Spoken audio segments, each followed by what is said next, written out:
Well, I appreciate you showing up for Stronger Nurse News because that's what me and Janine have been putting together essentially is I've been a travel nurse for over a decade. I've been doing this for a long time and I've been working with Janine kind of off and on, but now more consistently. And so I founded a brand. It's called Stronger Nurse, essentially. And because I'm in a travel nurse, that's kind of the first thing that I'm touching on. But I want to discuss a lot of misconceptions because I talk to a lot of people. I'm just like, who did you hear that from? Like, where are you getting your information? So I've been to TravCon a couple of times. I've seen you speak at TravCon as well. I've actually talked to you at TravCon and actually scheduled a couple of appointments and stuff with you.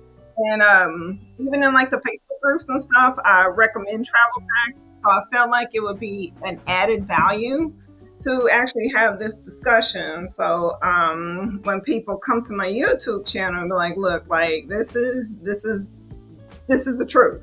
Don't listen to other travel nurses. Listen to Joseph, right? So let me put you up here.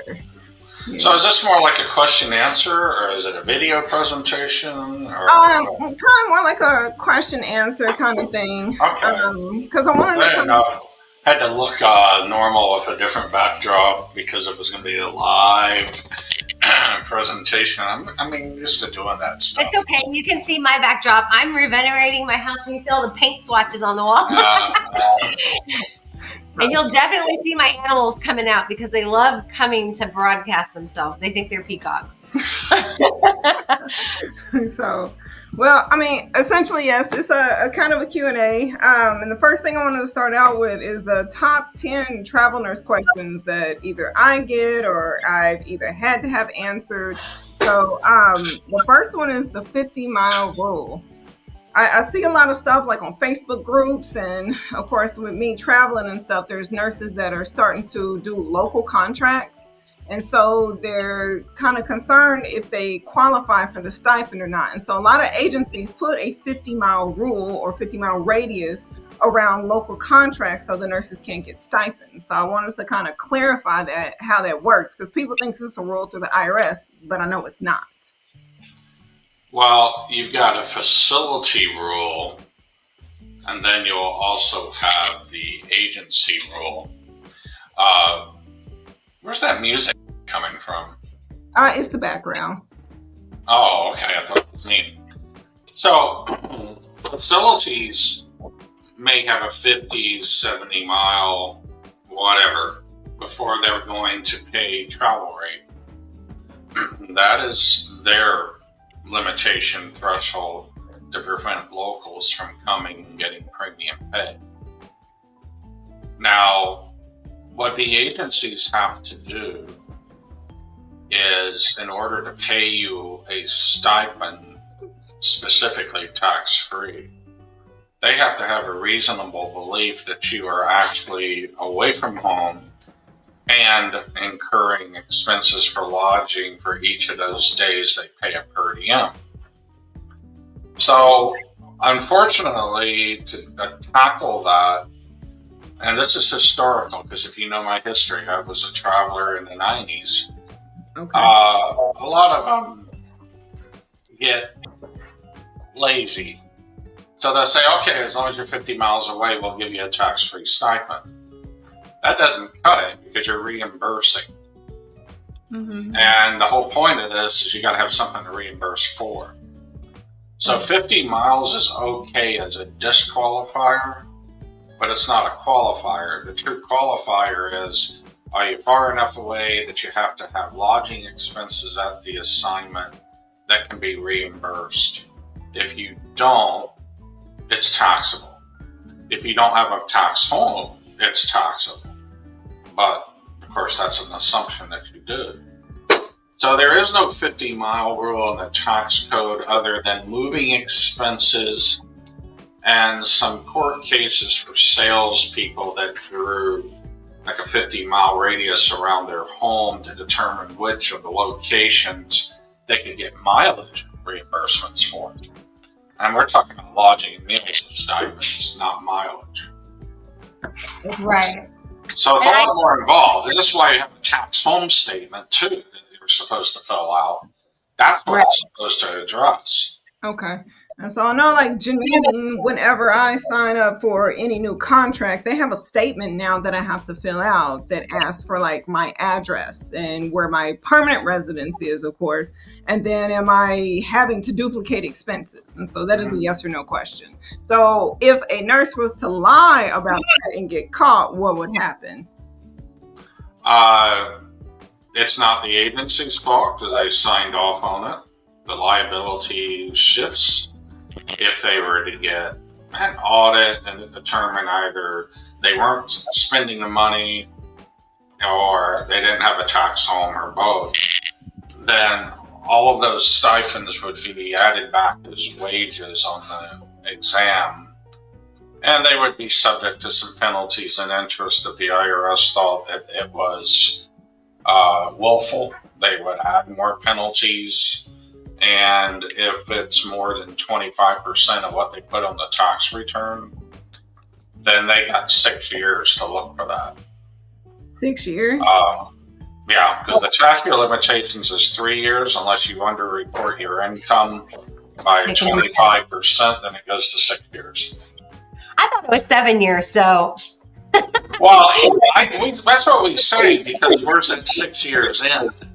Yeah, I could see that. But I am glad that you said that because I tell travelers that all the time. I say, if a facility has a requirement, that's a requirement. If the MSP, VMS has a requirement, that's their requirement. If it's both, we have to adhere to both. For Epic, we don't have a requirement, but we do tell the nurses, double check with your CPA. I'm very adamant about it. Ashley could tell you. I tell them, hey, government changes.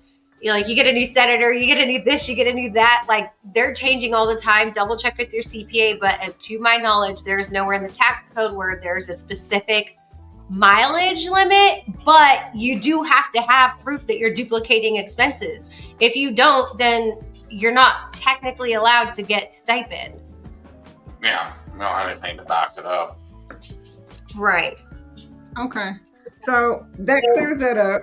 So let me make sure I recap that. So if you lie about duplicating expenses and the IRS finds out they have 6 years, I guess you have 6 years, it's 25%, right, of your, 25% of your income must go towards duplicating expenses. Is that what you're saying? No. If on your tax return, let's say, you reported 60,000. Okay. But when you add back the stipends, it becomes 80. Okay. Because that additional 20 is more than 25% of what you reported. That gives them 6 years to audit. Oh Lord, more than 25%. Right. Now the penalties and interest associated with this can range just from interest all the way up to a 25% penalty. Woo! If they feel it's willful. That sounds painful. Okay. So don't lie on your taxes. Don't lie about getting a stipend because essentially you're going to pay 25% penalty. That's crazy. Okay. So I have another question. What are the consequences of filing exempt? Because I know way too many nurses that either work strikes or, let's say, during the pandemic, for example. I know a lot of nurses that filed exempt for like a whole year. I met a lady. She told me that she earned almost $1 million in a year and she owed the IRS. And I'm going to assume that she filed exempt. She probably owes the IRS probably $300,000. So she's working like 4 jobs right now. And she was like, I need to get a 1099 position so it can help me write off stuff on my taxes. So what are the consequences for filing exempt as a travel nurse? I want to know how she made $1 million. Every day. She said she works every day. Maybe 500,000 at the peak of COVID, I might believe, but $1 million? $1 million. Yeah, that's just Pixis talk. You know what I mean by that? Like the water cooler and nurse in the hospital world that's you gather around the morphine. So what you're doing when you file exempt is you're telling the employer don't take any taxes out. Right. it doesn't change the fact that you're getting paid. There are rare cases in which you would, but generally, for what the audience that you're talking about, they shouldn't be doing that. Now, the excuses are this: well, I'm going to get a big bonus. Okay, I can see that one pay cycle, but you know what generally happens? It becomes 5 pay cycles, and then at the end of the year they owe. Right. The other one is, well, I'll just pay it at the end of the year. Well, that's fine, but the IRS wants to see that you're paying as you go. And if you have a significant amount due, they may apply interest for not paying during the year. Okay. So that's another thing that pops up. Yeah, during the pandemic, we had a ton of clients that did that, and the news wasn't very nice, but they knew they had it coming. Right. So it's not advisable. Now, at the state level, occasionally you have that, but. So I guess my question is, how do you mitigate the penalties and stuff? Because I understand the tax system as a pay-as-you-go kind of system. So because they are not paying taxes, of course, as they go in their paychecks and stuff like that, a lot of people try and find other ways, sham businesses or deductions and different expenses and stuff like that to try and offset the fact that they filed exempt all year. Does that actually work? Rarely. And it's just like you said, a lot of these, there were a couple of accounting firms that were really pushing start this home office, start this home business during the pandemic. And the fact is, you got to spend money to have a deduction. Okay. So why do you want to throw out $10,000 on this sham business when you could keep that $10,000 and just pay taxes on it? So there's some legitimate businesses, and yes, you can work 1099 as a healthcare provider, but that's a little bit different from what you're talking about, where they're trying to create a business loss to offset their employment income. Right. You got to have a real business. Okay. Amway won't do it. Hey, Amway stands for All Man Wasted Another Year. Amway. Okay. Oh, Amway. Okay, because I met like a nurse. She had like a candle making business or something like that. She told me she wrote off $80,000 worth of deductions in a year. I was like, who was your CPA? Why did your CPA allow you to even do, why would your CPA even do something like that? So my thing is that there's a lot of unscrupulous CPAs out there that are actually doing people's taxes like this.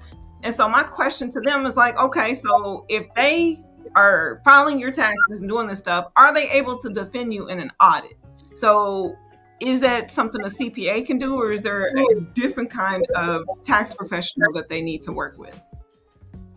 Well, most people think CPAs are tax experts. They're not. They're public accounting trained experts.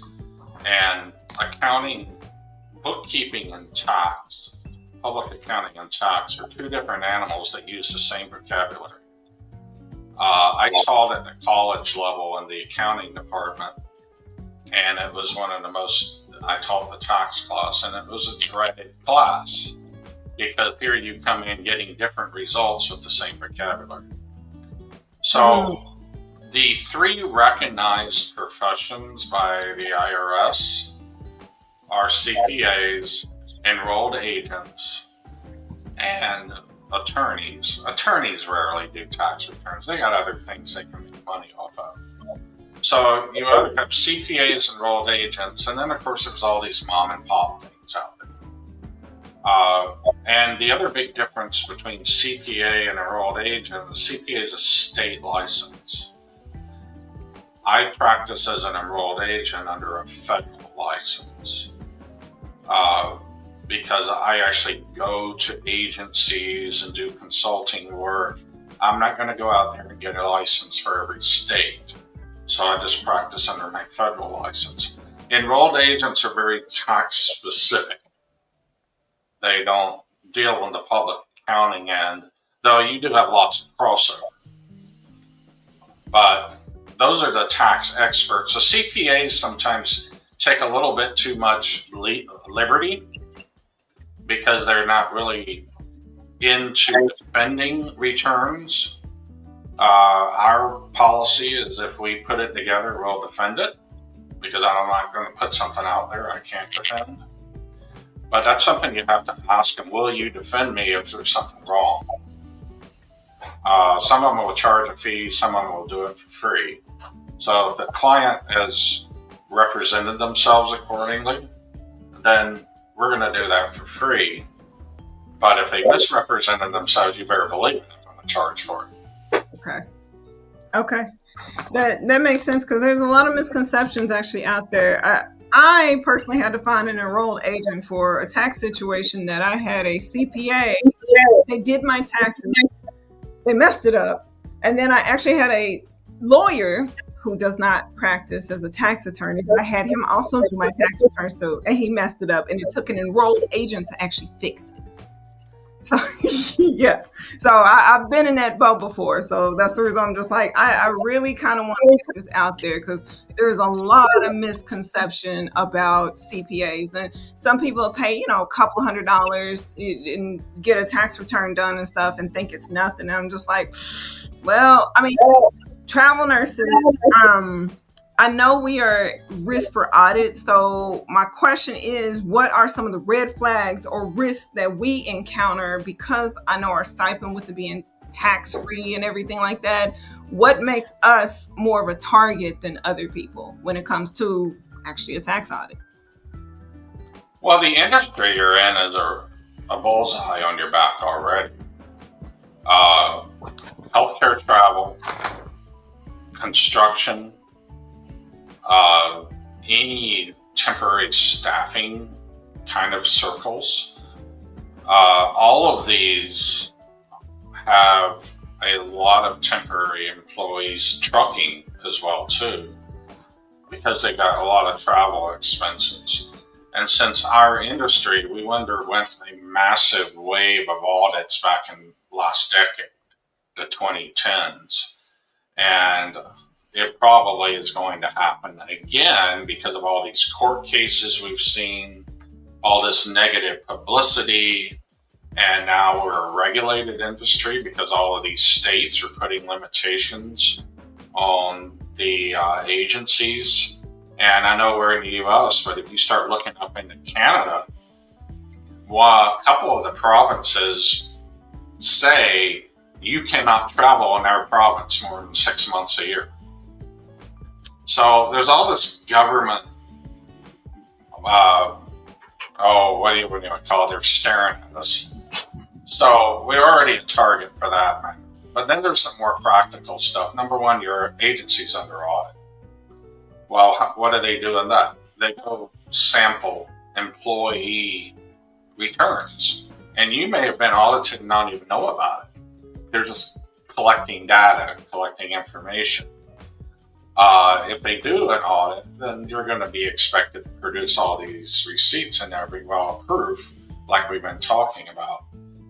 But then there's these other things, because the wages are not always the same as what you get as staff. So let's say I have a $400,000 home, and I'm paying $20,000 a year in mortgage interest, and I'm making $20 an hour. So here I'm making $40,000 a year, but I'm also paying a $20,000 a year mortgage interest. Where in the world is that money coming from? So it's more the matrices of your tax return.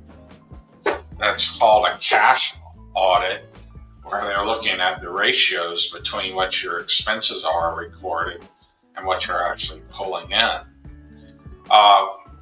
The audits have not been as intense with travelers for the last 6 years, because in 2018, they eliminated job expenses as a part of the tax return.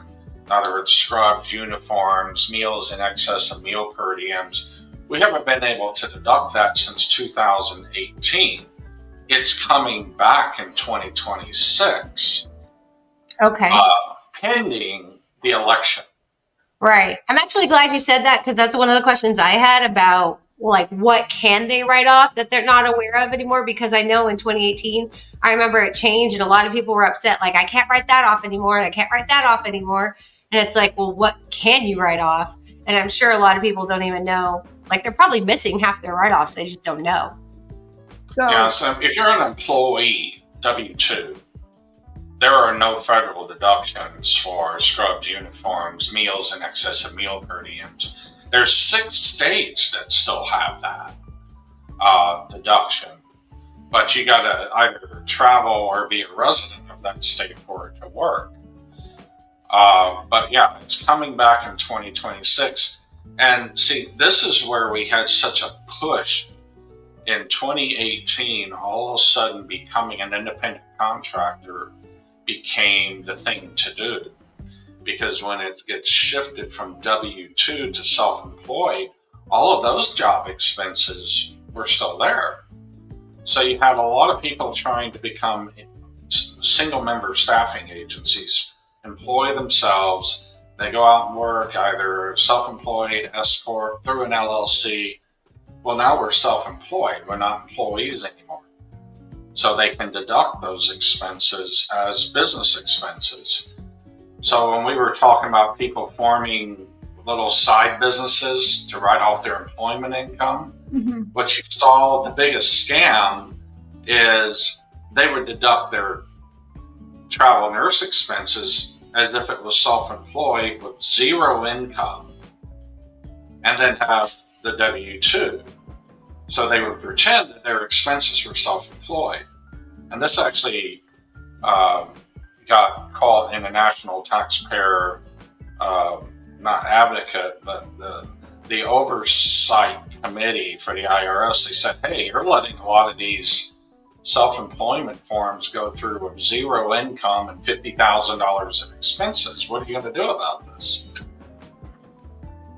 So when we get back to 2026, November is going to tell us a lot about where that goes. There's going to be a big change potentially in this exact discussion. Okay. Oh my goodness. I am almost overwhelmed with all of this because I personally know way too many people that have done just that with the zero income. So I knew a nurse. She was on a travel assignment. It was a W-2. She had a sham business and stuff. And she was deducting her mileage. She was deducting her housing. She was deducting all of her whatever, like meals and stuff. What else was it?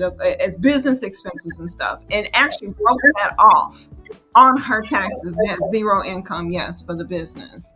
So how long do you have for the IRS to come back and like, hold on, wait, like, let me look at 3 years on that, because you're not under-reporting your income. Okay.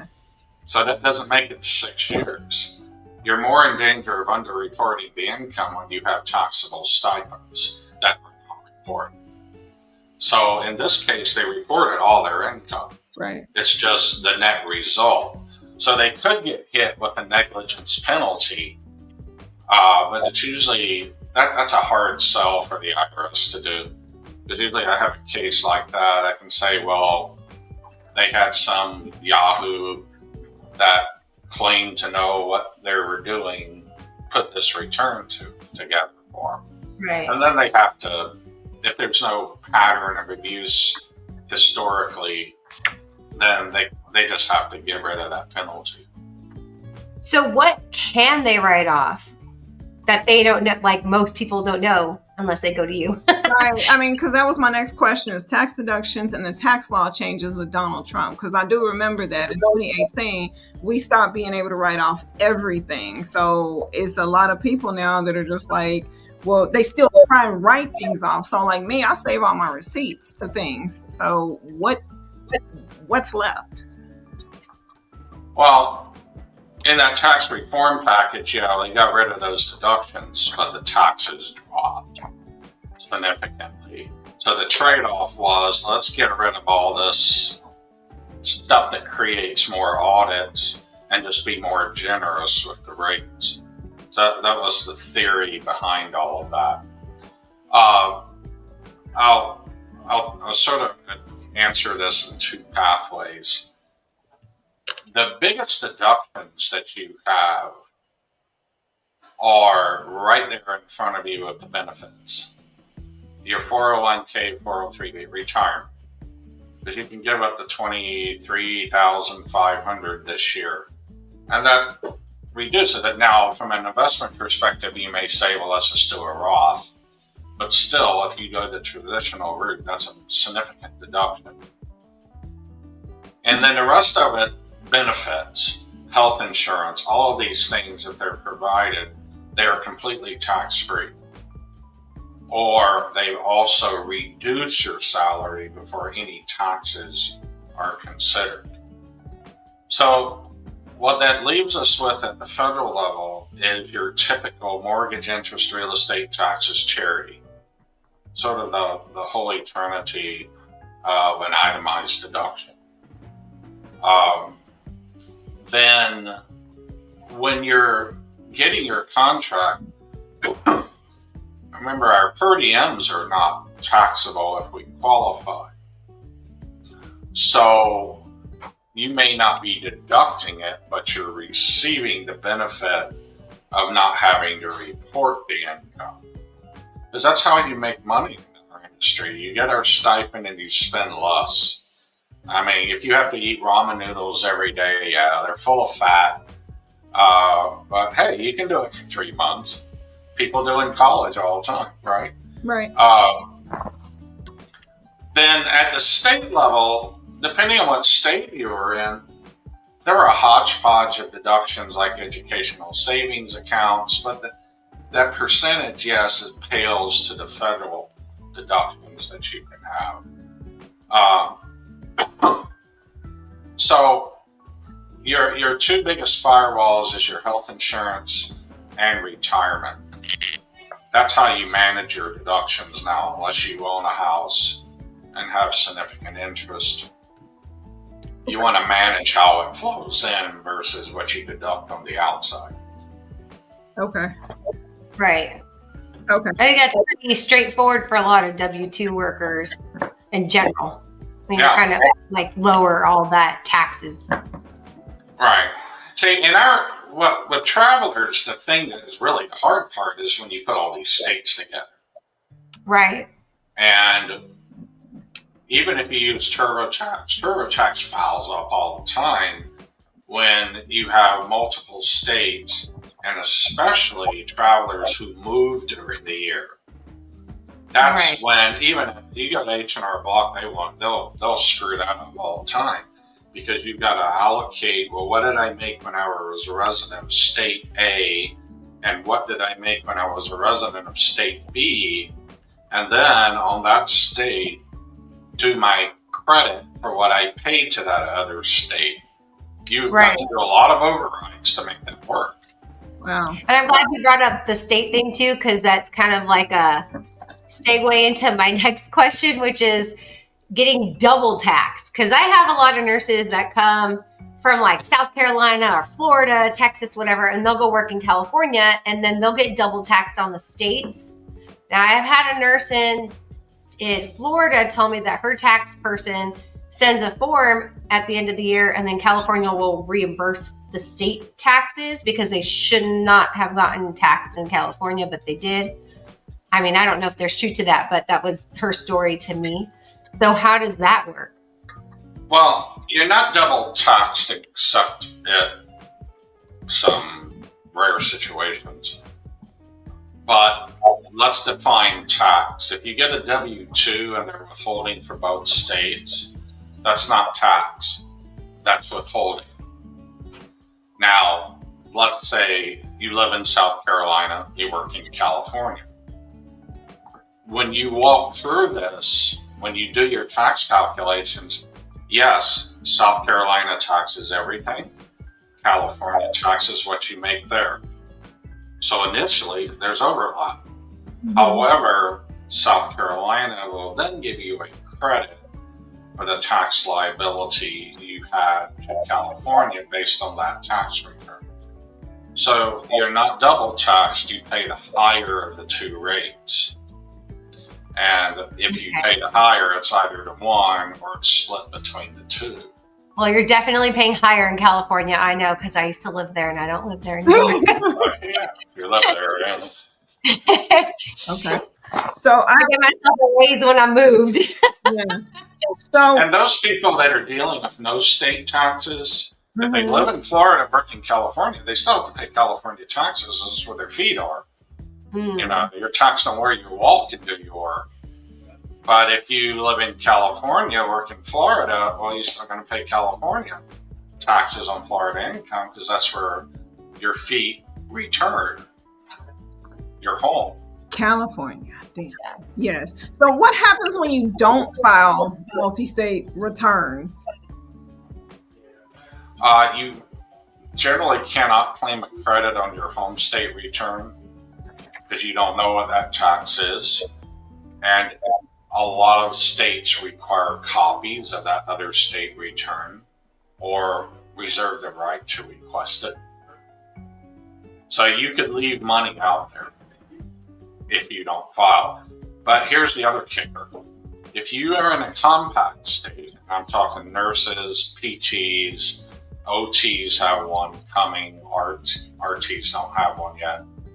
You have to file as a resident of that state as a precondition for you being granted that compact. So if you don't file or you misfile by putting yourself as a resident somewhere else, you just put your license in jeopardy. Oh, wow. Okay. And a couple of states, if you have delinquencies, and particularly Louisiana, Missouri, even Georgia, all of them can do it. But if you have a state tax delinquency, they will suspend your license. Okay. Suspend RN license. Yeah, so there's a lot more disclosure going on. Here's my tax return. Here's my license. They're sort of intertwined, you know. Okay. I mean, I don't know if I'm sure you guys have heard it, but if somebody doesn't pay their child support or their spousal support, they will put a hold on their license as well. I've dealt with that times, so it doesn't surprise me about the taxes at all. Yeah, student loan delinquencies, that was another one. We've had all this forgiveness lately, so that was a biggie. So let me make sure I get this list right. So student loans, child support, alimony, and not filing taxes will get your nursing license suspended. It can jeopardize it. Wow. Okay. Because I know a woman who hadn't filed taxes in 3 years. Her tax returns in 3 years. And I'm just like, and she was, I think, from Georgia, of all places. So I guess it hadn't caught up with her yet. Is there like a statute of limitations on that? Well, when it comes to your license, that's probably state to state. Okay. To state. Because the tax authorities may have a statute of limitations for getting your refund.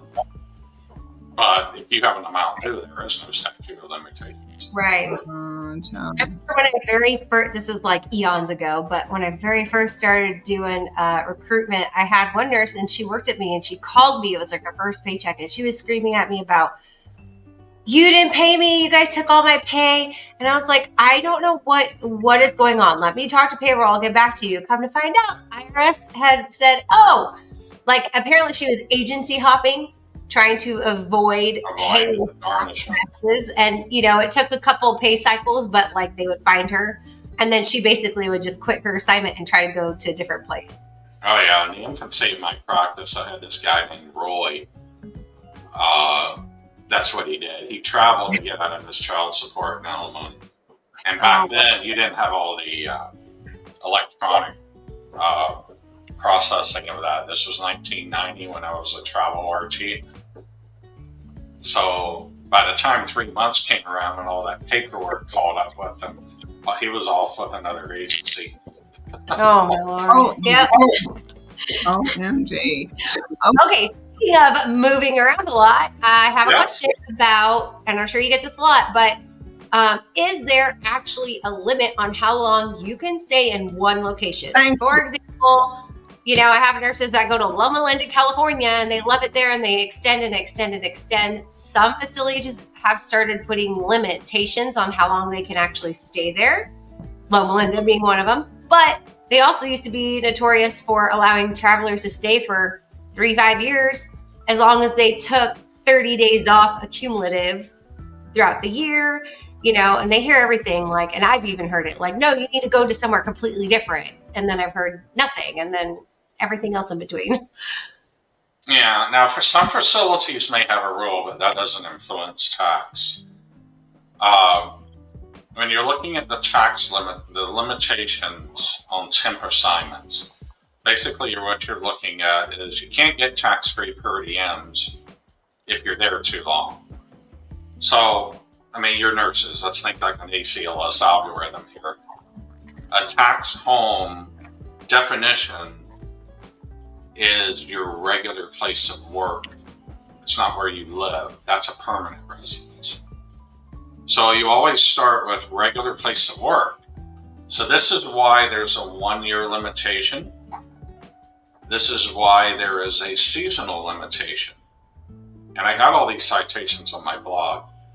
So you can't work in the same area more than a year because Congress decided back in 1992 that the difference between a temporary assignment and an indefinite assignment is 12 months. Then on the other side, you have the ruling where you can't keep coming back every year because now you have a regular place of work, which is a tax home. In between, I give clients a 12-24 rule. Don't be in the same area more than 12 out of 24 months where you are earning your income in one place more than half of the time in 2 years. Again, why? To keep it from becoming a regular place of work. That's the limitation. So what is the break in between? We're having to prevent it from becoming regular. So if I'm there a year, there are 2 chief counsel advisories, again, on my citations that say, well, if you go away 7 months and come back, that's significant. There's a second ruling that says if you go away 12 months and come back, it's definitely significant. So you got significant and definitely significant. You know. Agencies and travelers have a different threshold of compliance. The traveler is held to a higher standard. The agency, and if you are familiar with NATO, National Association of Travel Health Organizations. Our CFO and CEO and Vice President sit on the board for NATO, so yes, right. We are very well versed. There is a tax best practices policy on there. I was one of the editors of it. We're going to be renewing it, and there's also a traveler policy on there. We told the agencies 3 months is okay because it's a standard contract in the industry. However, that doesn't apply to the traveler. Make sure the traveler talks to tax counsel. Okay. But then you got all these agencies with this 30-day nonsense.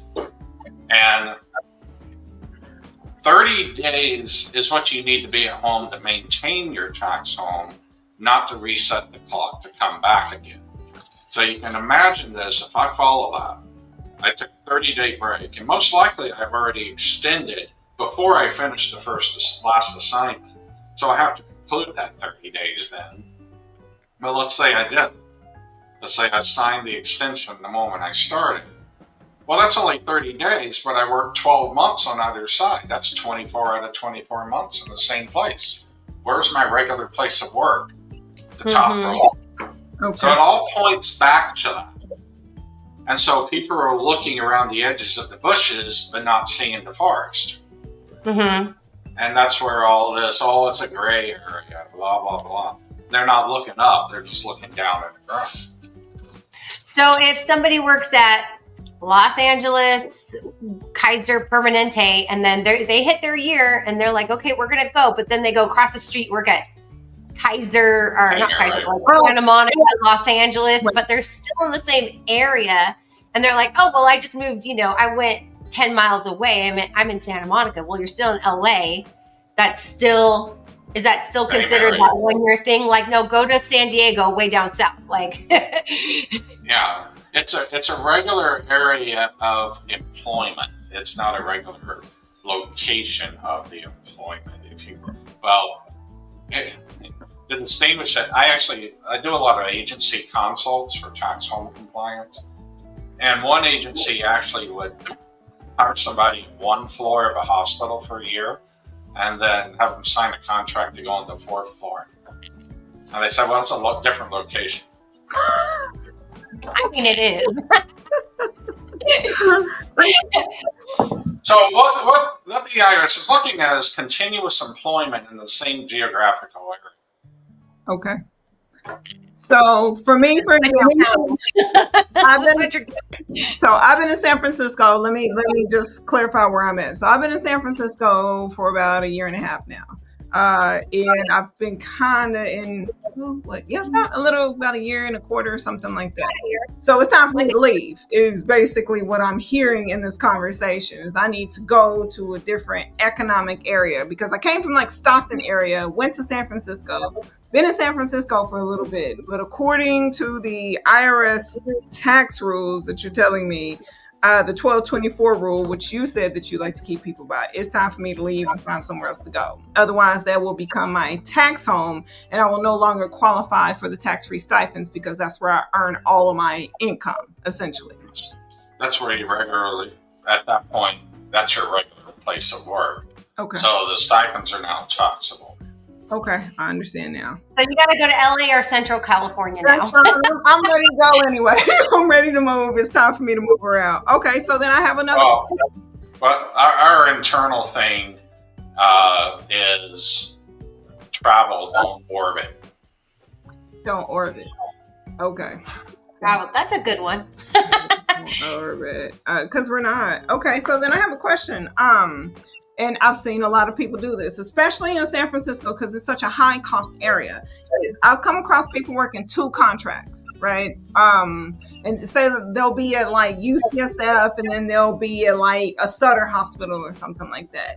And I have come across people that work through 2 different agencies and they have claimed double stipends. What is I know Janine is, no, and they lied.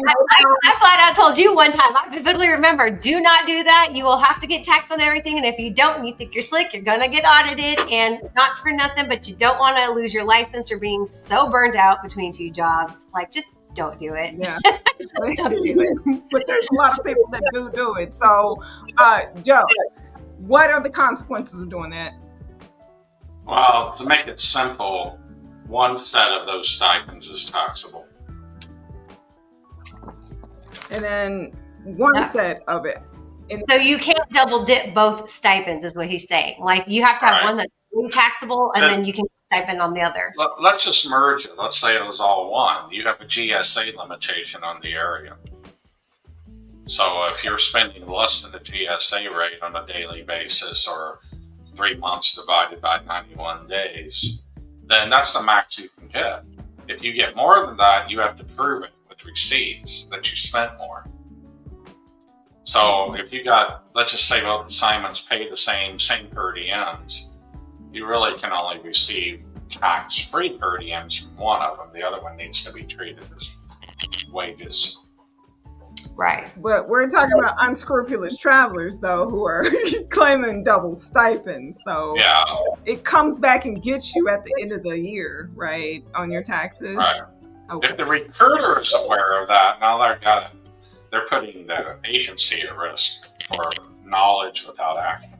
Okay. Well, nurses lie. So then I guess my thing then is like, if they don't do 2 contracts, and let's say they do like a contract and let's say like a per diem job in the area, what is the tax liability for that? I mean, because they're getting like stipends, but then let's say they pick up a job that also has like a per diem built into the rate, right? Oh man, you're making me think right now, because there's a position right now in the Bay that is per diem that pays a tax-free stipend plus a taxable amount, and then I know other people working a contract, so that's kind of like double dipping in a sense, right? If it's a tax-free stipend, yeah. Okay. I'm glad we're having this conversation. So now the more frequent question is, I'm here on contract, can I work per diem on the side? Yeah, as long as that's incidental to your primary purpose of being there in the contract. Okay. If you're working per diem all the time, well, that's a permanent job in the eyes of the IRS. So it needs to be sort of a side gig, side shuffle to your main thing. Wow, I just thought about that. Okay, so like in high cost states like California, for example, and paying like per diem. So let's say you work in California and you have a per diem job, but that is not your actual home. Your residence is in another state. And a lot of people do this. They come to San Francisco, get a per diem, and like one of the holidays there, pay taxes. Of course, are they able to get a reimbursement from their home state because they file like multi-state taxes? So even though they're not, well, it's not a reimbursement. It's just a credit, because when you do the tax return, here's my tax, then you have credits, offsets. So some people think of it as a reimbursement. Okay. But it's just a credit reduction offset based on what you already paid in another location on the same income. Okay. Well, so that means if they're double withholding, that just means you're going to have all this withholding and your actual tax is going to be much lower. It's just a bigger refund. Okay. Right. And people are all about those refunds. So I kind of want to clarify exactly what a tax refund is. That's actually overpaying your taxes, or yeah, it's just you overpay. Okay. So if somebody walks around bragging about a big refund, you really need to question their sanity because they overpaid so much. Okay. So that's what a lot of people do. Is it's like a savings plan for them to overpay or like increase their holding. I got clients that do that. I say, all right, whatever makes you happy. Okay. So with that, what are the top 10 tax problems that you saw for travel nurses? What are the top 10 tax problems that you solve for travel nurses? Like when they come to you, what are the biggest issues that you have to solve? If it's the current return, a lot of times correcting their understanding of a tax home, helping them understand how and why they're getting paid what they are. Most travelers don't really understand the concept of per diems. You get a lot of questions, and way beyond this session, why did they not pay me when I called out sick for my stipends or requested time off? Okay. Pretty much, you get a lot of questions about how does this industry work. Okay. Then we already talked about the multi-state. Well, why am I being double taxed? No, you're not being double taxed. You're being double withheld. Big difference. And I'll just be honest. The longer I do this, the more ignorant people are about tax. And I'll tell you, when I was in 10th grade, I thought she was crazy. When she said this, I had a government teacher. I remember her, Miss Evans. She was 4'8", a very matriarchal African-American lady. I loved her to death. March, she tells all of us, all of you that have W-2s and want to do your tax returns, you bring them on Friday. 5 of us took her up. She gave the other ones a hard assignment. And we sat down around Miss Evans. We had our easy forms and our W-2. Put it all together. We all had refunds. We were high-fiving each other. And she leans over and goes, "You see how easy it is? Those bozos, you can make a lot of money off of." And here you are today, right? And that wasn't the motivation. It was just, she was so right. We don't have financial education anymore. You're right. You're right. And so that's actually something that I'll be tackling in the future is financial intelligence for nurses, because it's ridiculous. I mean, they earn a lot of money, blow through all of their money, and then, you know, end up, unfortunately, in a rat race chasing their tail, you know what I'm saying, having to get higher paying contracts and stuff like that, trying to make more money and stuff. And then they burn themselves out and then take a lot of time off and then repeat the cycle viciously, right? And then at the end of the year, they're just like, well, where's my money? Like, Uncle Sam took all my money. That's how I feel. I feel like he is robbing me, but I understand that this is a pay-as-you-go tax system. So what are some tax tips for travel nurses that you would like recommend for anybody either getting into it or people who've been into it for a long time? Well, for the newbies, have a discussion with the tax advisor before you even start. You know, go out there and get some information. Even you can go to Facebook for this, because usually there's some people that are answering the questions instead of the hype, because usually you can tell hype from part there. But get educated about what you're doing. Go to TravCon. Because I tell everybody to go to TravCon, and I tell nobody to listen to Dr. Google or Facebook posts, because you can find everything you want to find to, you know, go with your reality, your belief of reality, and everything to debunk that belief of reality. So, okay, talk to me, bro. I'm one of the original founders of TravCon, and I remember we thought it would just be a meet and greet. Now look at it. Oh man. Now it's a party. Yes. It is. It is. My favorite thing. It is. I tell everybody to go. Every traveler I meet, you have to go to TravCon. Have to. Okay.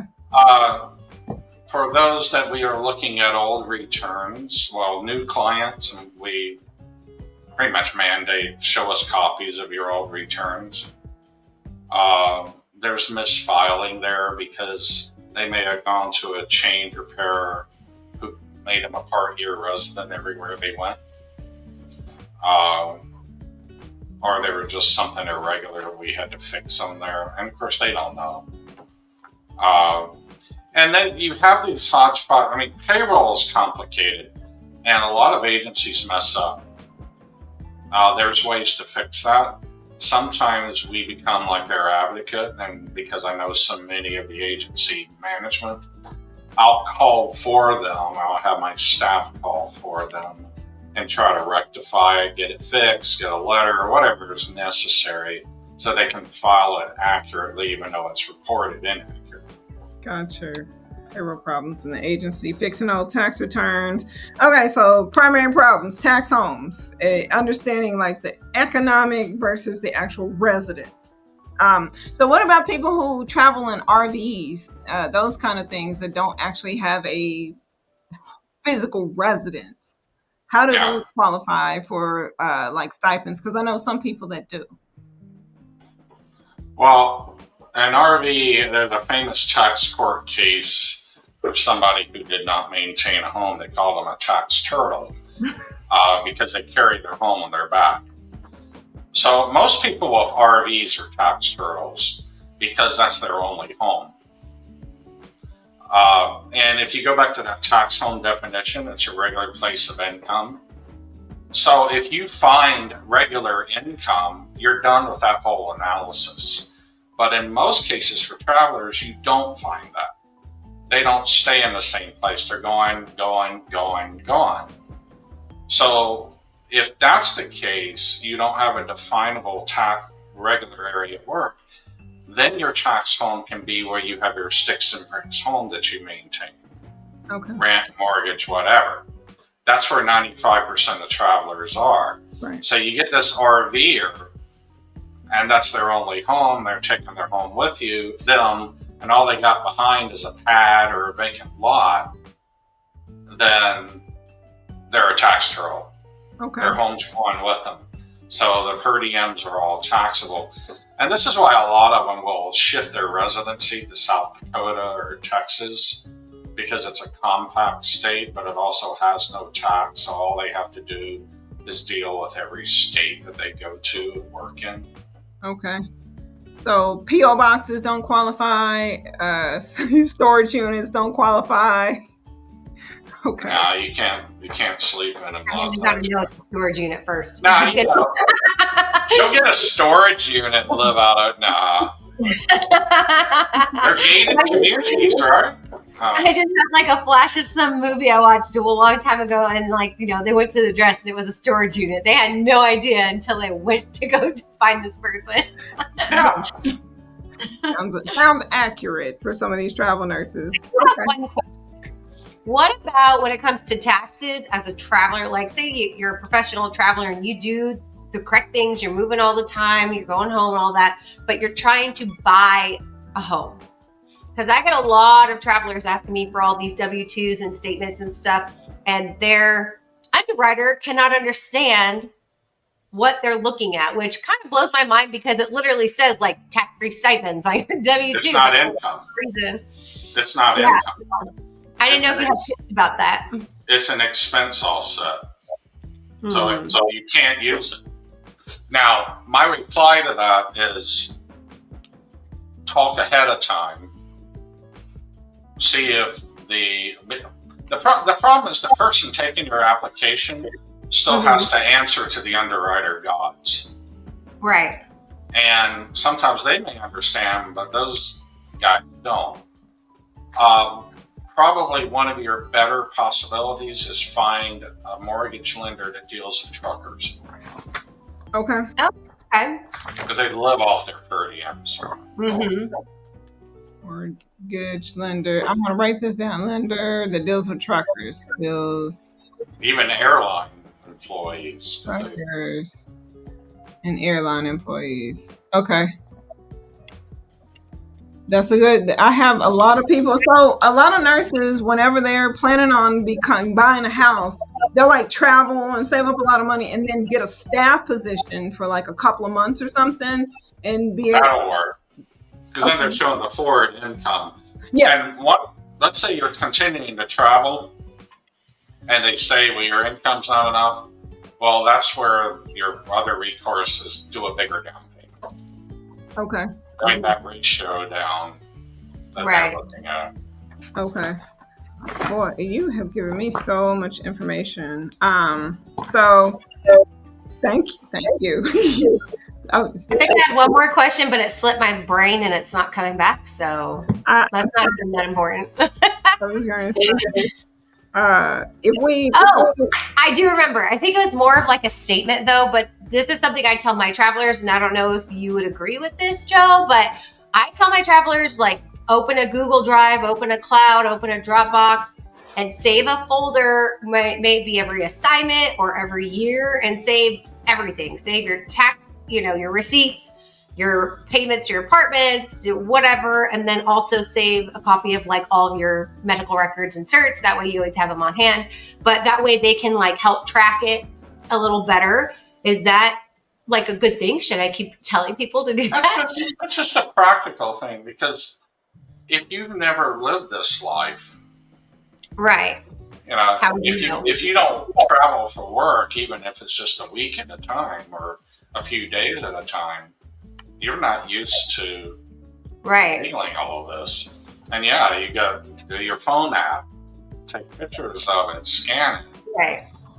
I think, I don't know if it was Ashley or another traveler, but somebody told me that they have like one credit card, and that credit card pays for everything when it comes to rent and whatever. That way they can always go back and track it within the credit card. Accumulate points.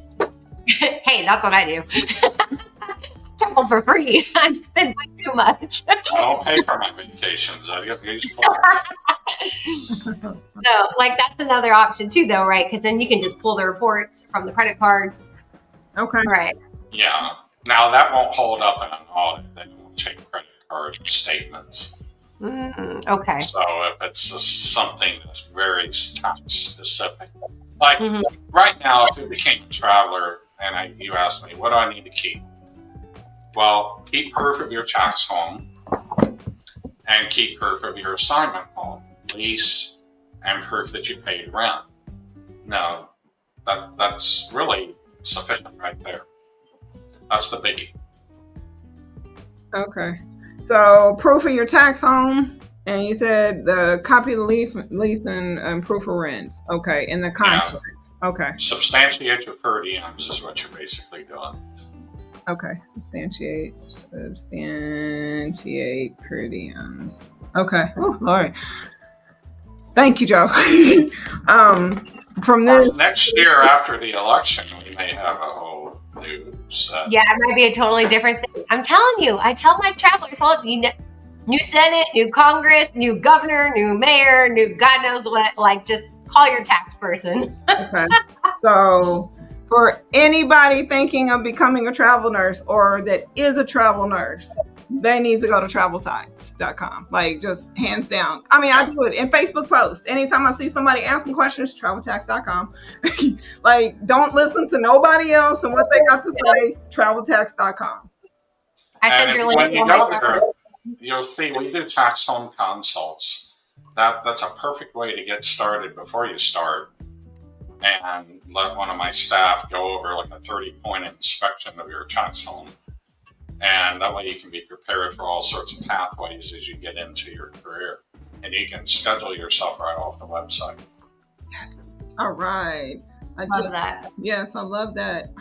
Thank you, Joe. I swear, I send your link to everybody because I have like an email like, okay, now you're going to look for housing. Oh, and here's like a tax resource. Like, here's the link. Yeah. Well, I am grateful that you exist, Joe, because I don't think there's anybody else that does taxes for travel nurses like this. Well, they are, and I sued both of them for trademark infringement and plagiarism. So, wow. Oh my Lord. Wow. Well, we will not be, well, that helps. Okay, tax home consults. Okay, so I'm going to put all this together and share it on the internet, share it amongst all my people in my community and my network, every travel nurse that I meet. With all the problems that they have, I will refer them to traveltax.com. Thank you, Joe. Yeah, thank you for your time. Yeah. Have a great weekend. All right, you too. Well. You.